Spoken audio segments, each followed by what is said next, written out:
So ఈ development ఒక్క నిమిషం సుబ్బారావు గారు, ఈ డెవలప్మెంట్ చూస్తే అర్థమైపోతుంది ఇది ఎటో పోతుంది, ఎవరికో వచ్చు బిగుస్తుంది అనేది. ఒక్క నిమిషం సుబ్బారావు గారు, సత్యమూర్తి గారు, మీ అజంప్షన్ ఏంటి ఇవాళ ప్రొసీడింగ్ చూసిన తర్వాత ఏం జరగబోతుంది అనే దాని మీద అంచనా వేస్తే ఏమనిపిస్తుంది?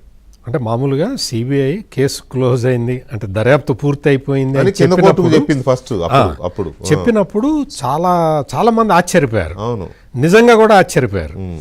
ఇక్కడ మనం గమనించాల్సింది ఏంటి అంటే ఫస్ట్ అంటే రెండు విషయాలని, ఒకటి మీరు మీ ఇంట్రడక్టరీ రిమార్క్స్లో చెప్పారు, తెల్లవారుజామున 3ంటికి ఫోన్ చేసింది ఎవరు, ఎవరికి ఫోన్ చేశారు, చేసిన వాళ్ళు ఎవరికి చెప్పారు అనేది కీలకమైన విషయం. ఇంకొకటి విజయసాయి రెడ్డి ఆ రోజు బయటకు వచ్చి గుండెపోటుతో బాబాయ్ చనిపోయాడని చెప్పాడు ఫస్ట్. సో విజయసాయి రెడ్డిని ఇప్పటి వరకు ఎంక్వైరీ చేయలేదు. ఈ రెండు విషయాలు ఉంది, సాక్షి మీడియాను కూడా చేయలే. సాక్షి మీడియా అది ఇందులోనే వస్తుంది, అదే ఇందులోనే ఏ ఆధారాలు గుండెపోటు అని చెప్పటం సాక్షి టీవీకి సంబంధించి నారాసుర రక్త చరిత్ర అని రాసింది సాక్షి పేపర్ గురించి, అది రాసింది ఎవరు, అతనికి చెప్పింది ఎవరు. సో ఇవి విజయసాయి రెడ్డిని పిలిచి అడగకుండా, అంటే నీకెవరు చెప్పారు అంటే ఆయన ఏదో ఒక రిపోర్టర్ అడిగితే చెప్పాడు, నేను ఫోన్ చేశాను అవినాష్ రెడ్డికి, అవినాష్ రెడ్డి పక్కనున్న ఒక వ్యక్తికి ఇచ్చాడు, ఆ వ్యక్తి నాకు చెప్పాడు అని విజయసాయి రెడ్డి పబ్లిక్లో చెప్పాడు. పోలీసులు వాళ్ళు పిలవలేదు, వీళ్ళు చెప్పలేదు. ఇక్కడ మనం విజయసాయి రెడ్డికి చెప్పిన వ్యక్తి ఎవరు అంటే అవినాష్ రెడ్డికి ఈయన ఫోన్ చేస్తే ఆయన ఫోన్ ఎవరికి ఇచ్చాడు అనేది, ఆ చెప్పిన వ్యక్తి ఎవరు అనేది తెలుసుకోకుండా సిబిఐ కేసుని ఎట్లా క్లోజ్ చేస్తుంది?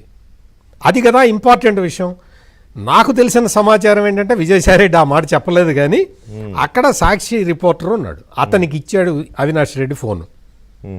ఆ సాక్షి రిపోర్టర్ చెప్పాడు విజయసాయి రెడ్డికి గుండెపోటుతో మరణించాడని చెప్పండి, అదే డైరెక్షన్ అని చెప్పాడు.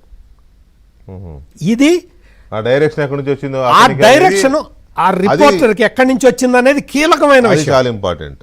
అది చాలా ఇంపార్టెంట్.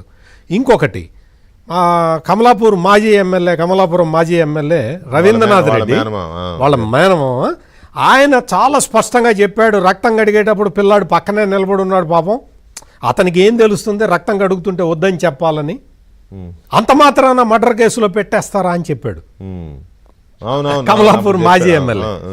సో అందుకని ఆ పాయింట్ ఆయన్ని కూడా విచారించాలి. అంటే ఇట్లా విచారించాల్సిన వ్యక్తులు చాలామంది ఉన్నారు. మీరు ఫస్ట్ ఇంట్రడక్షన్లో చెప్పినట్టు తెల్లవారుజామున 3 గంటలకి ఫోను అవినాష్ రెడ్డి దగ్గర నుంచి ఎవరికి వచ్చింది?